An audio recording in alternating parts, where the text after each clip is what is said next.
That's good. No. Yesterday I was on Propofol and Versed. That was fun. And apparently had a full conversation with Doc. And then I'm like getting dressed and they hand me this sheet and I'm like, is the Doc going to come out? They're like, you already talked to him. I'm like, what? Oh, they're like, did they like rush you out the door really fast? Not terribly. I've heard that before, that's one of those procedures where they're like, get you in, get you out. Bye-bye. It felt very assembly line. Yeah. Are the dogs tired? I think they are. Hattie's asleep. She's in my bed asleep. Let's see. I think I am good. Okay, get all my shit. Oh, man. So, that's exciting. How often are you supposed to do that? Every 5 years now. And the reason it would, I think, normally be every 10, but my dad had colon cancer and he died. So they're like, you might want to keep up on that. Although they said I looked great. Yeah, but it's still good. Like, it's a fucking... Right. That's not something I don't want that. It's an unfortunate no-brainer that once you hit a certain age, you got to do it. Even though it's... Yeah, I'm like, that's fine. I'll play the game. For some dudes, it's the worst. Like, there are two things in my life that I always was terrified with to grow, like made me not ever want to grow up. And number one was colonoscopies, and number two was fucking kidney stones. Ugh, kidney stones, dude. No, pass on that. One of my brother's good buddies was out in the middle of nowhere hiking in the mountains, and he thought he was dying. He crawled up onto a rock because he's he's like, I want to be safe from predators because I'm just gonna like lay here. And he's like, I don't know what's going on. He passed a kidney stone up there on some big rock. Fuck. He didn't want to get eaten by a fucking mountain lion while he couldn't defend himself. Jeez. Yeah, I've never had either, and I'm not. I hope I never have a kidney stone, but I've got a couple. I don't know. What age are you supposed to start getting colonoscopies? I think 45 is the 45. Like it's time. I'm getting close. To get getting your close baseline, and then you do them. I think usually every 10, like probably 45 to 55, and then maybe every 5 after that. I'm not sure. Well, hey, it's a good public service message. Do you want to be healthy, gentlemen and how likely is it in women compared to males? I don't know. That's a good question. Let's Google this. I don't know. Are we? I should record, huh? I don't know, man. I don't know what the... Women are strongly encouraged as well at the age of 45 to start getting colonoscopies. So a public service message to both male and females. Be like healthy Jimmy and go get your pipe snaked. Go get stuff shoved up your butt. Super fun. Yeah, like when the doc came out, I'm like, I don't remember talking to you at all. He's like, that was probably never said. I was like, awesome. Drugs are awesome. Thank God for drugs. It was a great nap, man. They like shoved it in. They gave me like a relaxant of some kind first. I don't know which one it was, and then probably the Versed and then the Propofol. I could feel it in my shoulder. My shoulder started like tingling a little bit. I'm like, ooh, that almost hurts, but not quite. And then I was gone, just gonzo. Oh, that's awesome. How long are you out for when you do that? Or do you even know? Probably me. That's a good question. They said it would be about 90 minutes from check-in to release. Gotcha. And I checked in like 30 minutes before, but I was scheduled and I didn't get in until 45 minutes after I checked in. So I don't know, 45 minutes, something like that. Well, you made it. You made it, and you're alive. Yeah. Yeah, when they were checking me in, they're like, do you have any whatever, like allergies? I'm like, nope. Like liver ish, nope, no. I'm just like, nope. Then they took my vitals, and she's like, your vitals are like perfect. She's like, you're like the easiest check-in ever. Oh, there you go. And then what happens when you're healthy, right? What you call it? The phlebotomist or nurse or whoever put in my IV. She's like, that was too easy. I'm like, hey, that's good. Yeah, I'm like, excellent. Now you've covered all the bases of health now. Even the one that dudes like least, which is just going to the fucking doctor in the first place, which is so right. I fucking hate it so much. Should we do this? Let's do it. All right. Let's do a thing. You're recording? I'm recording. Coming up on Verse Chorus Verse. In 1982, a dark shift took hold of planet Earth, and we'll talk about it. A dark shift. Yeah. Hi, everybody. I am DL, born in the year 1982, and with me is evil Phone Home Jimmy. Evil, how are you today? I'm good. I'm older than you. Yeah. Turns out. I've got 6 years. I've got a few more years till I've got to get my butt checked. I'm good, man. That's good. You survived. You survived your colonoscopy. I did. It was so much fun. Everyone should do it. The worst part was like the cotton mouth because you have to stop drinking fluids about 4 hours before. Do you have to take anything to clear yourself out the night before, or? Oh, yeah, it's a human Drano. Fuck that. Yeah. So the day before, no food, just liquids, and then it's a whole. I won't go into details. It's you can look it up. It's Drano. Yeah. Yeah. Good so are times. you like up all night with like upset stomach type thing? I didn't have. They gave me Zofran for like nausea, and I didn't have any. I didn't take any of those. I was fine. It was just like, time to go. Well, Yeah. Hey. And I didn't go any long walks with the dogs. I didn't stray too no far. Emergency poop. No Dumb and Dumber scenarios. Everybody, it is Saturday day. We are doing our first year. Well, we're doing our first year dissection of this year because last year we just did one whole year for a year, if that makes sense. Oh, that's right. We haven't done we one. Have not done one since the 94. No spoilers. Which I feel like we could have done 94 for 3 years. Easy. Yeah. There are albums that came out in that year we could cover for half a year. Yeah. Right. Yeah.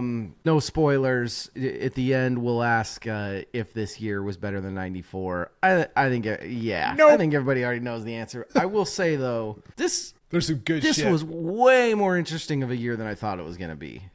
Yeah. I agree. Surprisingly there good. is great stuff. There is fucking terrible stuff. There is... Oh, yeah. It was a very interesting time in the United States of America. And Europe. Yeah. Yeah. And Europe. Well, let's see. I don't even know what we want to start with. You know, I'm mad because I didn't even think about the aspect that goes with this year, but there is supposed to be a really, really good documentary on yacht rock. Yeah, The Ringer came out with it. Bill Simmons is like the director of Spotify because he's been so good at press for so long. And he came out with his company came out with a documentary on yacht rock last year. I'm fucking pissed. I didn't even think about it until this is like the era of yacht. I mean, this is it. Like we'll talk about it, but it's pretty much. I think this was the peak, and then what, like 84ish, it started going away. Decline. Yeah. I don't know. We'll have to talk about it. Let's just get into this. It looks like Evil really wants to drink, so let's get to the. Before we launch into the year, one thing we're recording on not just my lovely mother's birthday, it's also Nuno Betancourt's That's birthday. right. I just figured out today that Nuno and my mom have the same birthday. It's your favorite female and your favorite male's birthdays, both.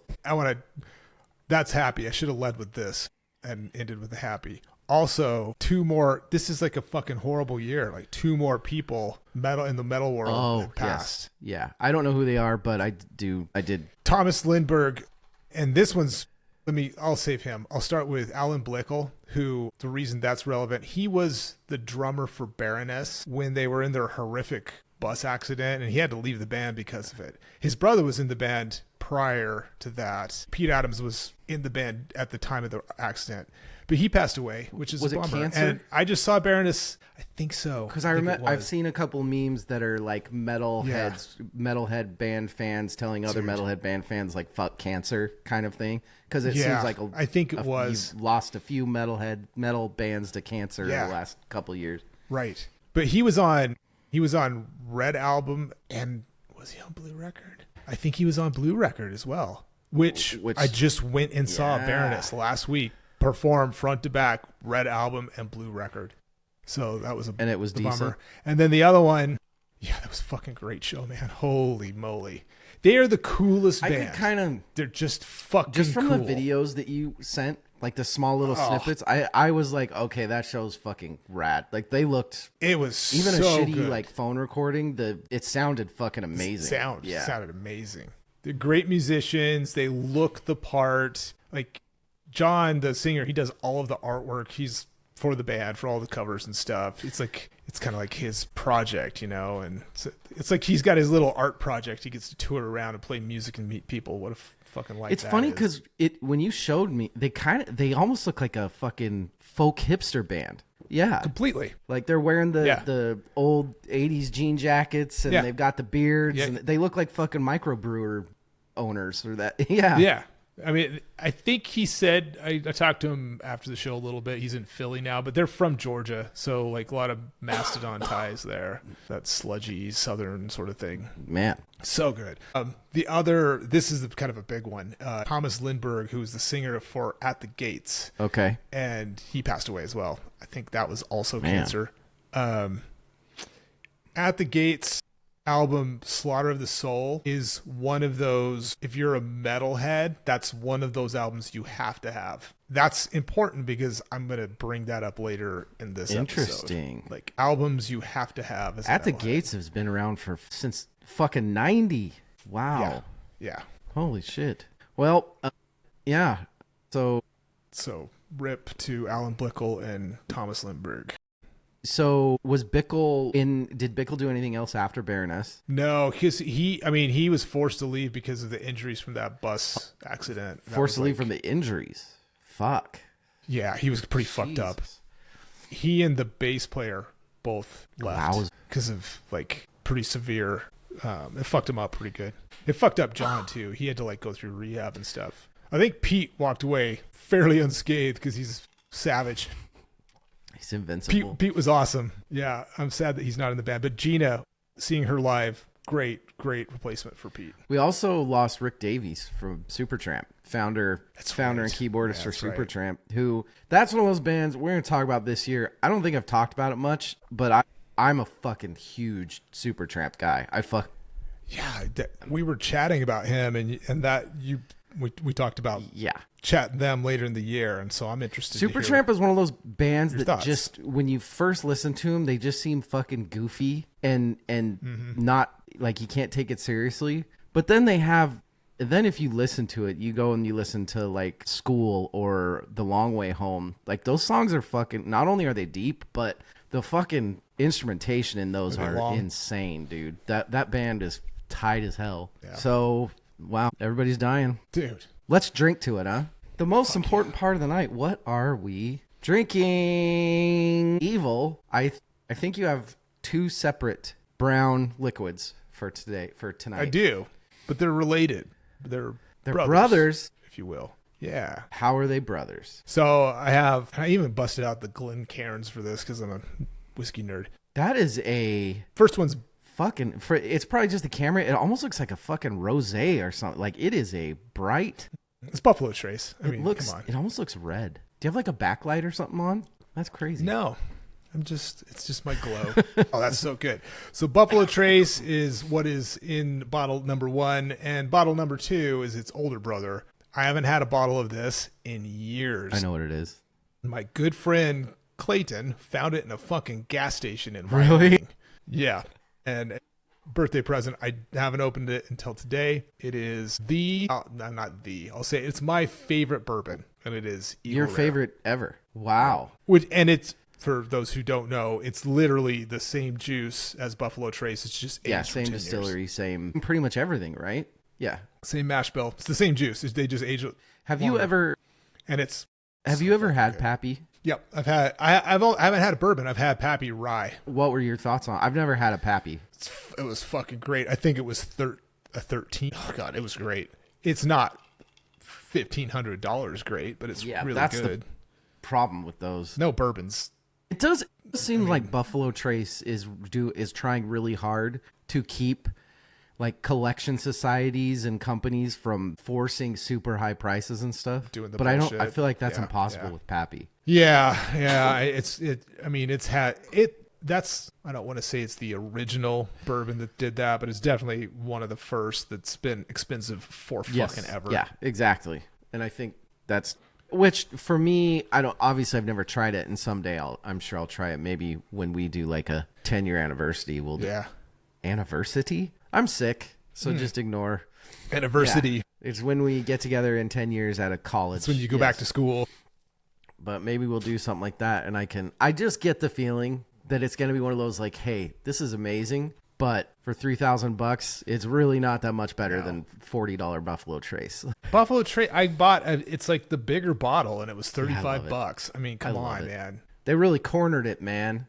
Dude. I tried to go a little yacht rocky, a little easy. So I homemade some grenadine last night, and I made a tequila sunrise. Isn't it pretty? Yes.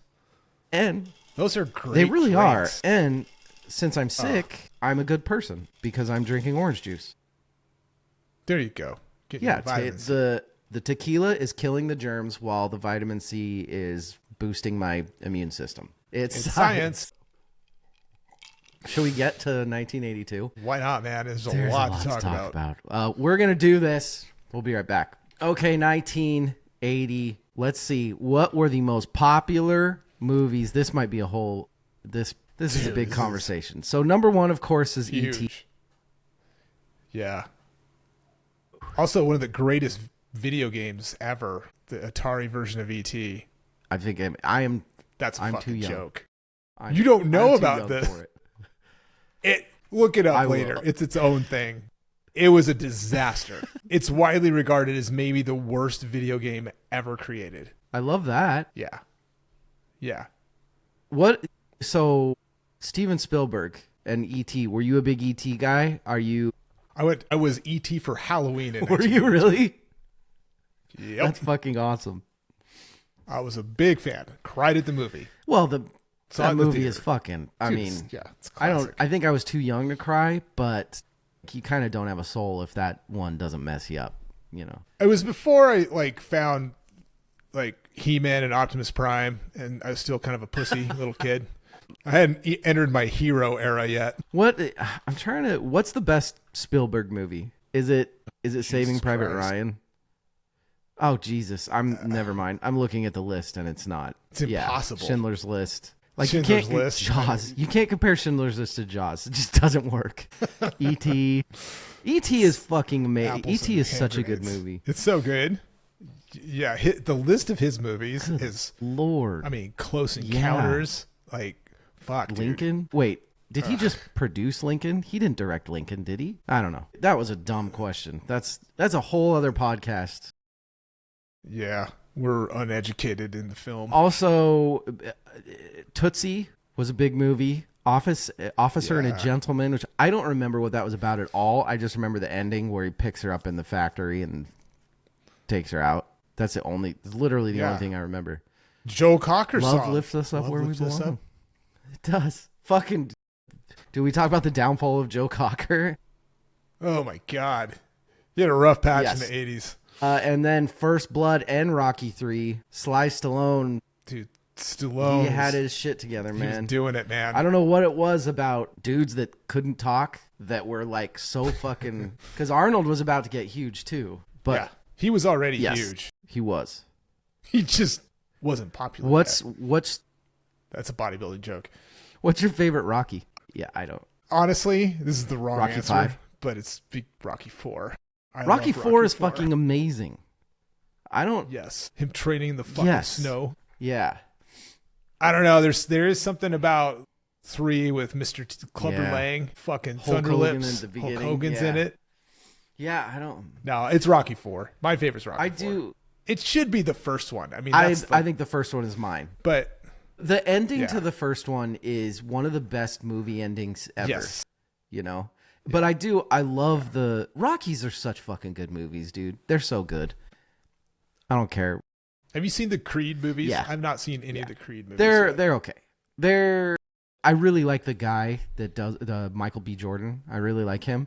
Yeah, he's great. But they're kind of, I don't know. It's one of those, they don't have, what I liked about the Rocky movies is they got you to understand the antagonists too. Like you saw where the fucking Russian fighter would like, well, he's fucking like, this is what he was bred to do. You can't be fucking mad at him. I will break you. Like if he dies, he dies. If he dies.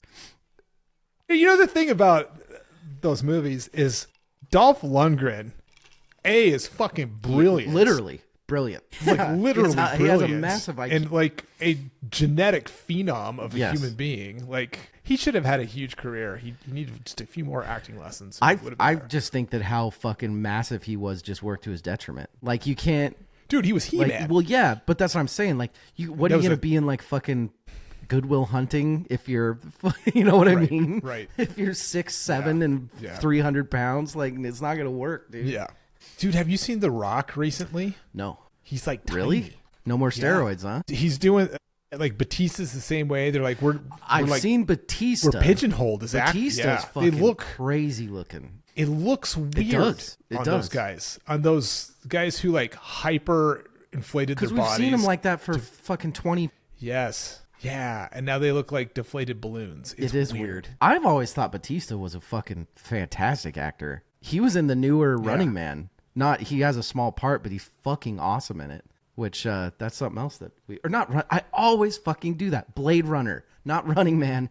Blade Runner. I was like, he's in Blade Runner 2049, which is one of my favorite movies, and he's great in it. Jesus, I'm looking at the movie. I didn't even look at the movies. Holy Blade shit! Runner. Porky's. Yep. Star Trek II: The Wrath of Khan. 48 Hours. Poltergeist. Holy shit! This was a time for movies for sure. But we're not here for The Thing. We're not here for that. No, we could be, but we're not. Did you say The Thing? Yeah. Oh my god. Oh, that's one we should do. We will for Halloween. Halloween episodes upcoming. That's gonna be fucking fun. Excited for that. We got some good movies. I just got I bought a vinyl because of what we're talking about, and it is one of the prettiest, coolest fucking vinyls I've ever gotten. Yeah, I'll show it off on that with me. When we do Halloween, I'll show it off on Instagram. What else was going on? There was a huge recession. That was fun. And then the only other real big pop culture thing was, do you remember the Tylenol poisonings? Yeah. Yes. That happened in 82. Yeah. When what was the dude dropping in Tylenol? Like, was it like cyanide or something like that? Yeah. That sounds right. Fucking crazy, dude. I have some notes for 1982. Do it. Pop culture. Number one, I just wrote fucking cats. And I came back to it. I'm like, what was I talking about? Musical? And so I wrote a question mark, and then it was the start of the run of Cats, and so I just wrote fucking cats. Let me go down to my awards and categories below and fill shit. The Wall, the movie The Wall for Pink Floyd. It came out. The album was 79. The movie version.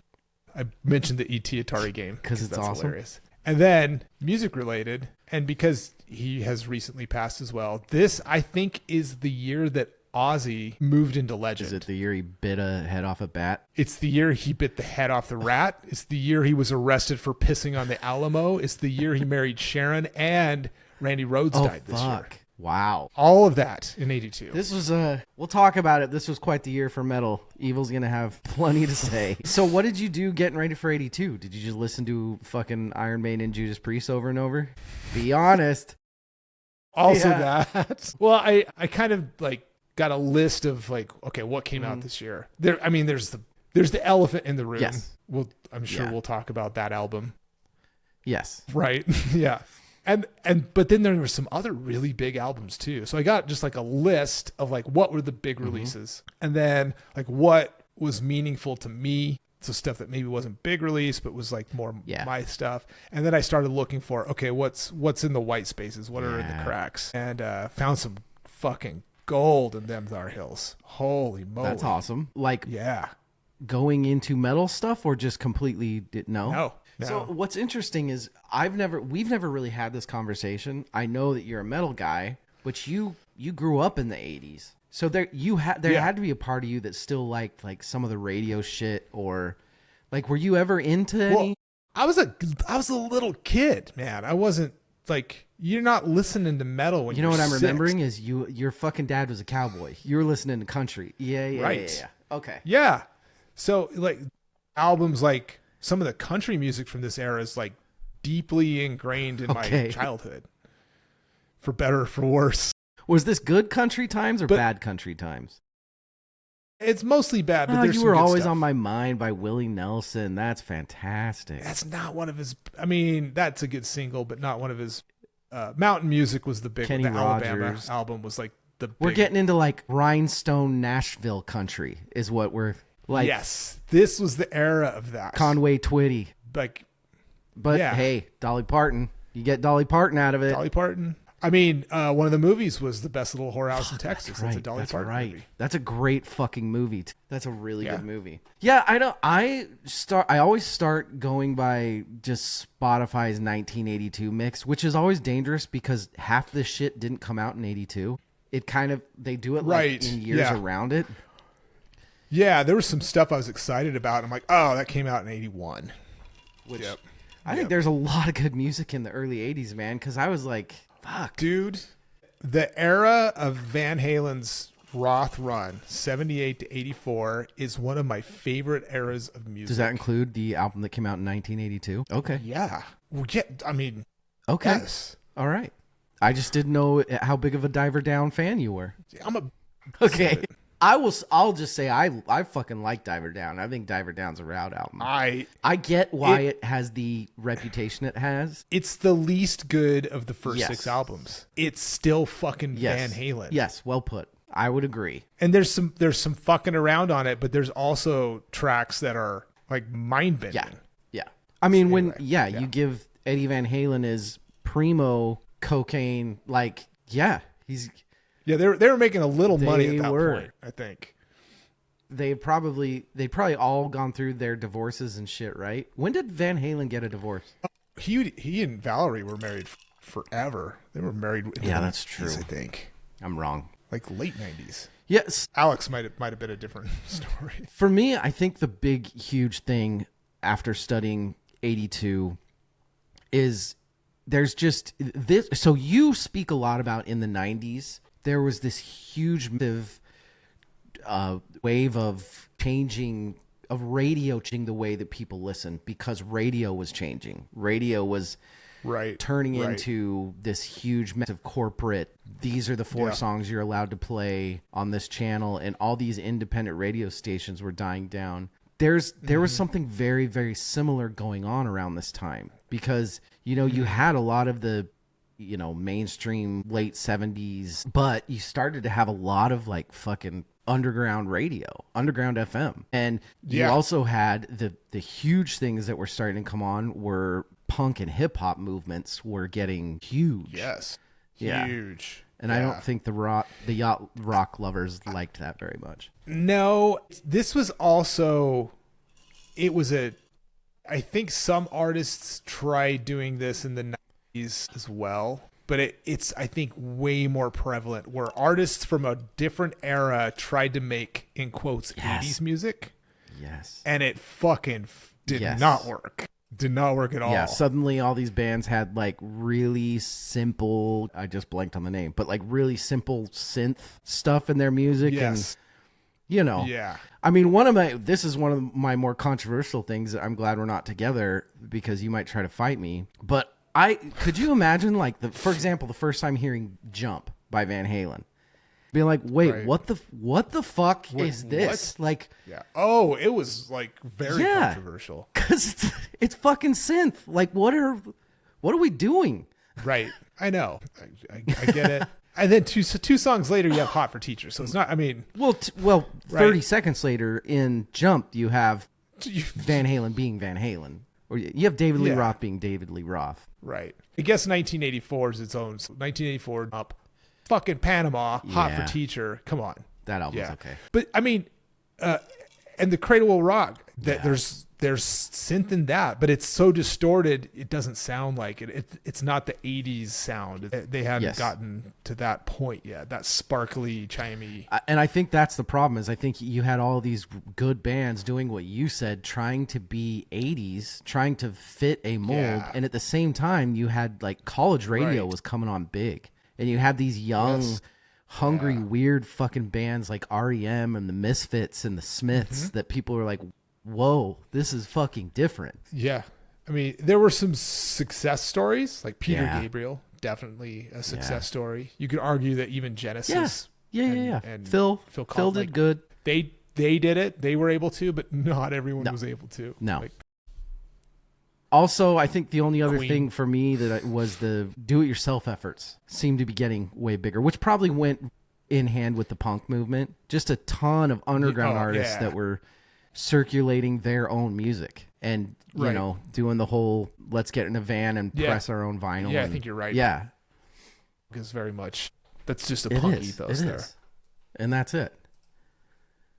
To its own kind of detriment, because then when those artists move on and become, in quotes, successful or get on a major label, then they're like, they sold out. Yeah. Right. We can talk about how somehow the Clash stayed. Well, yeah. So the Clash was different because, the Clash got huge, but they so clearly didn't give a fuck. They were still wild. They were doing things like, I remember there's the story about when they did 3 nights in New York, and they were loaded up to make a shit ton of money off this 3-day thing, but the guy that put it together had way outsold it. And the second that they found out that they might put people in danger having these 3 shows, they just didn't show up. They just didn't go, which is fucking rad. Let's see. What else do we got? Should we start a couple of awards and categories? What else, do you have any other themes about 82 before we start getting into some topics? It was 80s music, but it hadn't quite, there's like this sonic change that happened somewhere between 84 and 86. And I think it had to do with like recordings being like, they sound more digital. This was, I think, also the first compact discs were being sold in Japan. Shit. Are you kidding me? Yeah. 82? Yeah. 82. That's insane. Yeah. Not in the States yet. I think in Japan, if I remember right. I saw something like that. So yeah, the music was like very 80s music, but the sound wasn't quite that digitized sound yet. Yeah. Like for me, a lot of this music is what I think of as 80s music. It's like the proto. No, I know what you're saying. I think so too. I don't know. I'm trying to work out in my head if it ended up. It's what a weird fucking time for music. Because you were also. I don't want to say that. I don't want to spoil it. Because it was starting to get easier and easier and easier to hear music from other places in the world. It was like you're talking about compact discs in Asia. Right. It's starting to get really easy for like US kids to hear fucking music coming out of Australia or Asia or things like that. Yeah. Right.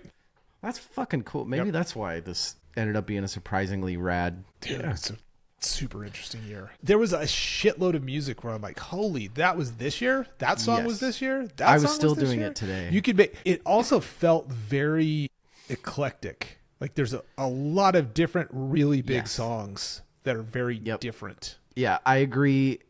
You'll stylistically. And, I thought when I first started studying for this, I thought I was going to be a little more like, look at me, look how awesome I am liking this more undergroundy shit.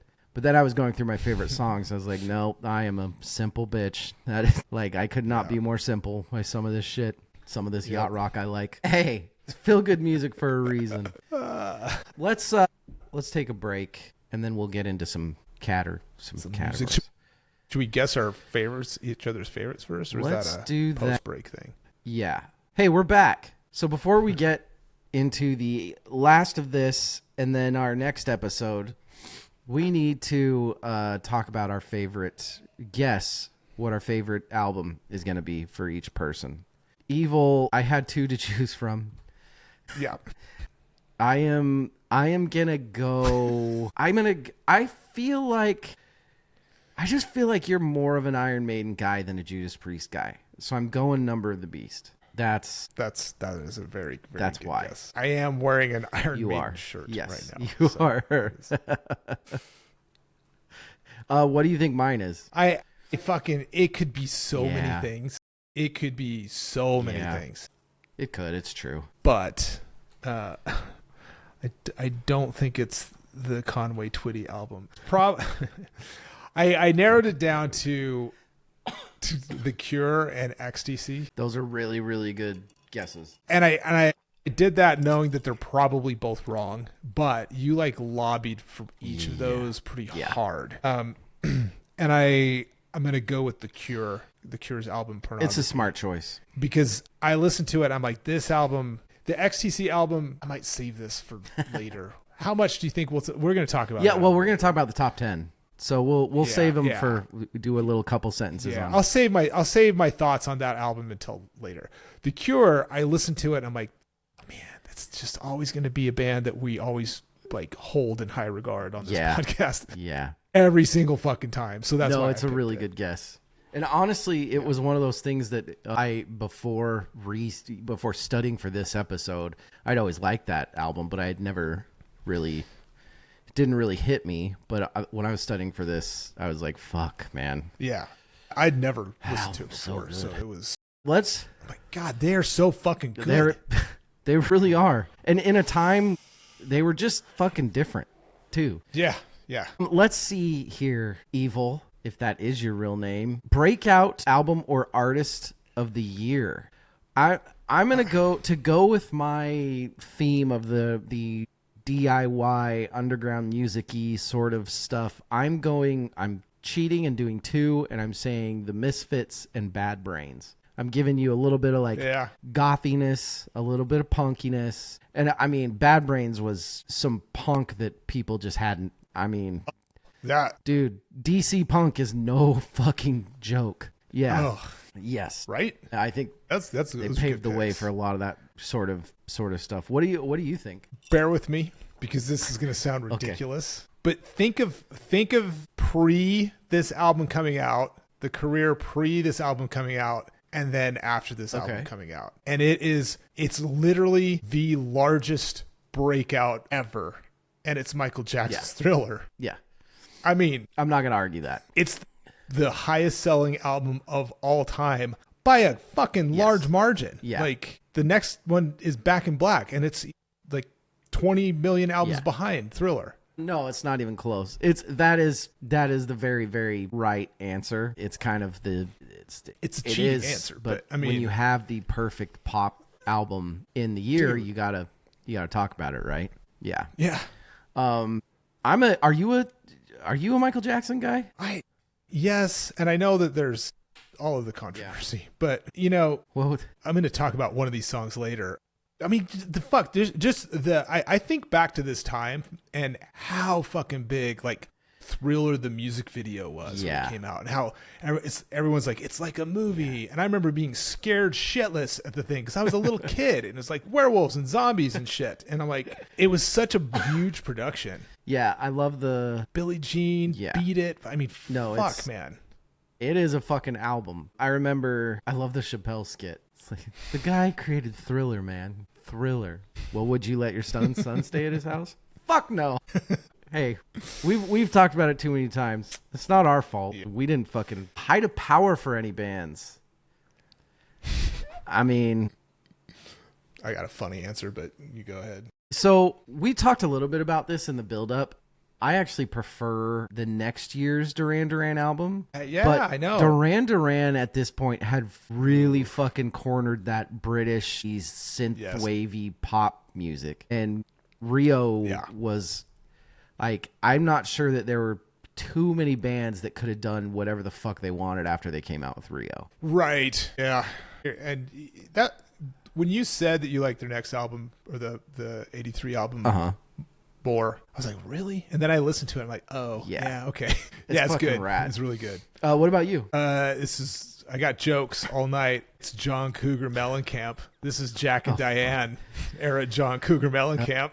God. Hurt So Good era John Cougar Mellencamp. Are you a John Mellencamp guy? I don't hate him, man. I mean, I'm not a huge fan, but I don't hate the guy. Those were I mean, come on. They those were are huge. Fucking enormous songs. I've got a little bit of a, when we get down to the end, I've got a little bit of a olive branch I'm going to give to a couple people that have to do with one of those old white singer dudes. One of those yacht rockers, if you will. Yacht rockers. Yeah, these were the years of the Mellencamp, and Don Henley was doing his own thing, and we also had but then there were other bands too that were still doing maybe a little bit of what you're talking about, but I think they were still good. What's a good example? Kansas. Like, what was Kansas doing at this time? They were doing Vinyl Confessions. They had an 82 album. Oh, what? Play the Game Tonight was on it. What? So you don't fucking count people out, man. Yeah. Also, do you know the band Little Feat? Not at all. Fucking love them. They are fucking rad. And this is the problem with doing the years is the problem with Little Feat is they came out with albums. They have, holy fuck, they have a lot of albums, but they were doing nothing from 79 to 88. They were silent. So good. We don't have to talk about them. Okay. Albums that have aged poorly or have aged well. What do you got, Evil? I mean, the stuff that aged well, we're going to probably be talking about mostly in the top. Yes. Because it's so long ago. We'll be talking about that stuff in the top 10. Stuff that aged poorly, I mean, holy moly. It's all of the stuff that I was talking about, like bands trying to stay up with the times. Yeah. And then you just have like phone it in albums like the Aerosmith album that doesn't have either of the original guitar players on it. Yeah. Kiss was fucking not doing well in this time frame. Which album was Kiss? What fucking, no. I think maybe I just don't like Kiss. Yeah. I think maybe, after a certain year, maybe I just really don't like Kiss. Right. After they did like all the solo albums and disco bullshit, then it's like, man, I do have a special place for the first album without makeup with Lick It Up on it. I do like that. Is that just your MTV era? Yeah. Yeah, I think so. I think that's nostalgia. That's fair. I don't think it's good. Have you heard Zombie Birdhouse Iggy Pop's album from 82? It's fucking terrible. It's so bad. It's bad. So dumb. Yeah, it's really, really bad. Don't try to listen to it. Yeah.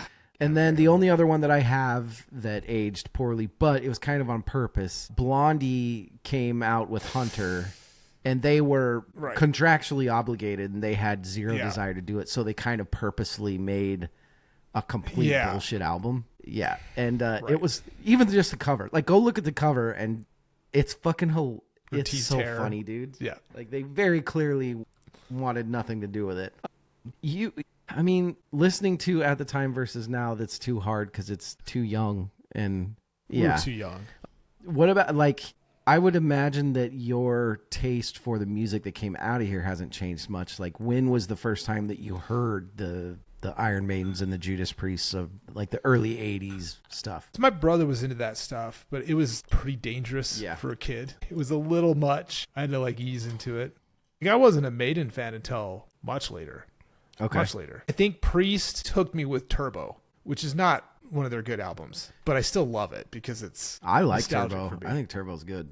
That was 86. So it was a few years later. So I think I was more of a Priest fan back then because of that album specifically. Yeah,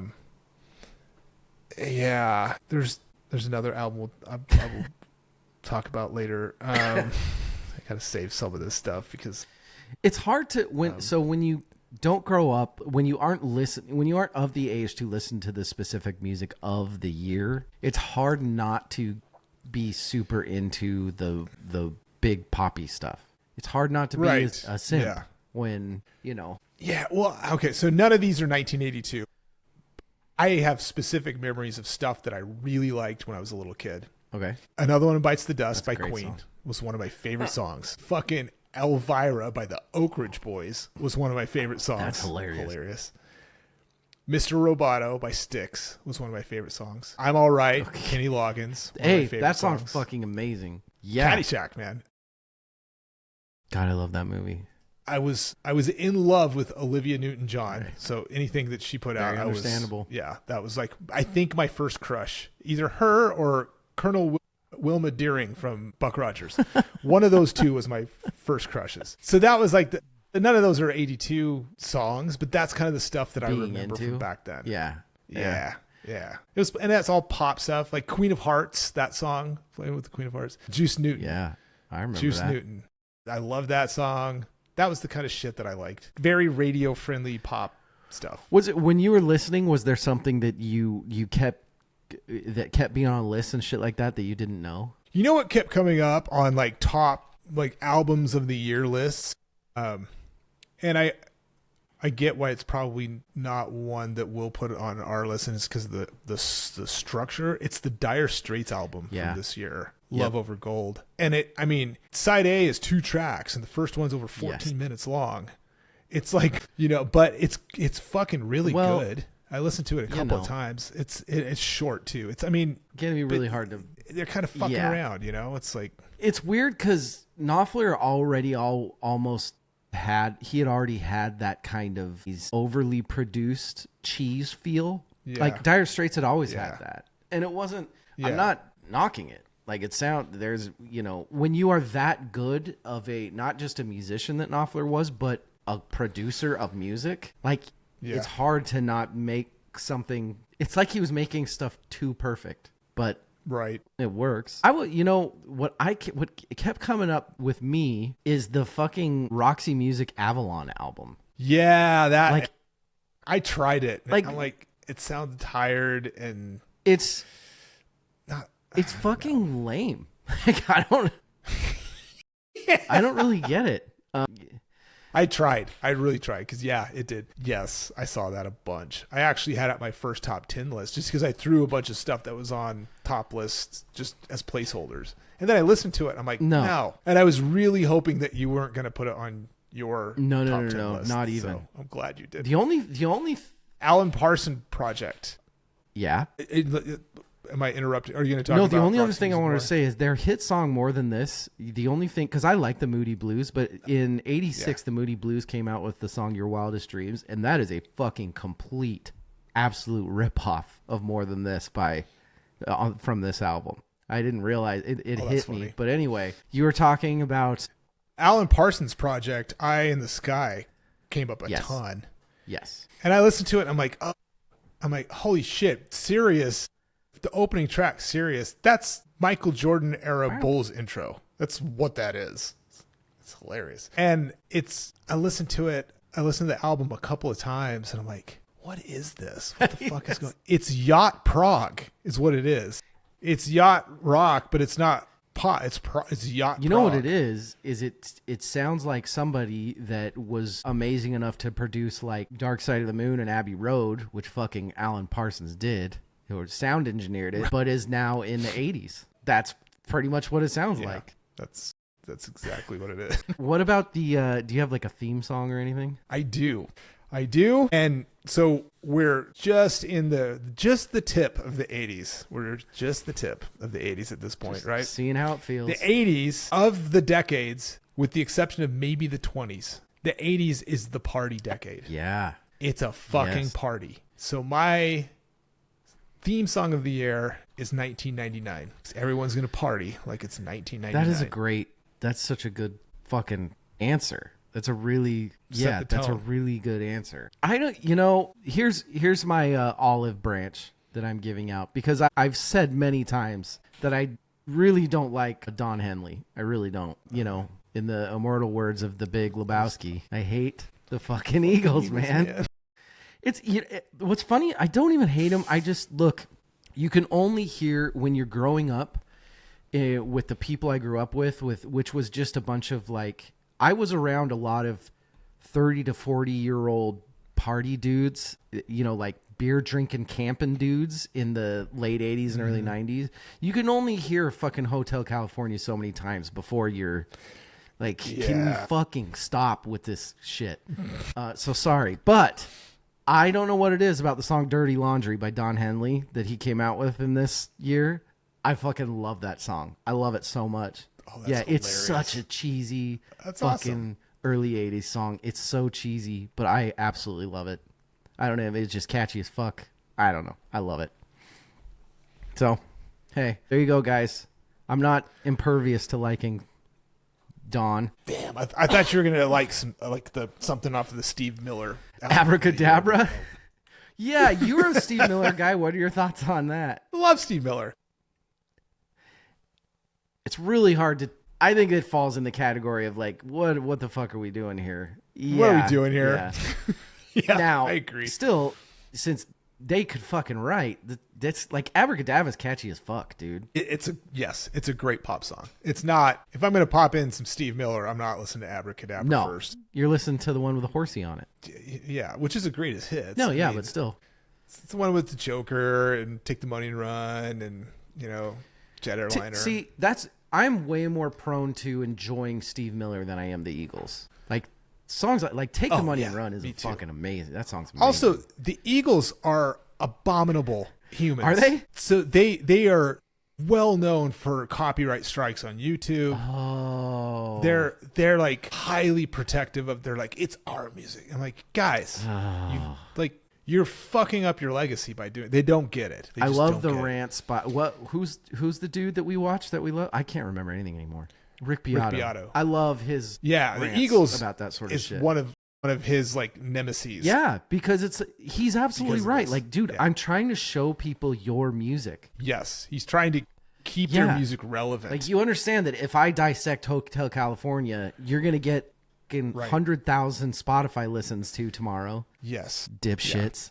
Fucking morons. But yeah, this was. I don't think that they had I don't know enough about the Eagles' history. I don't think they had broken up. I think Henley had just gone off and done his own thing for a while. I don't know. Do you like the Eagles?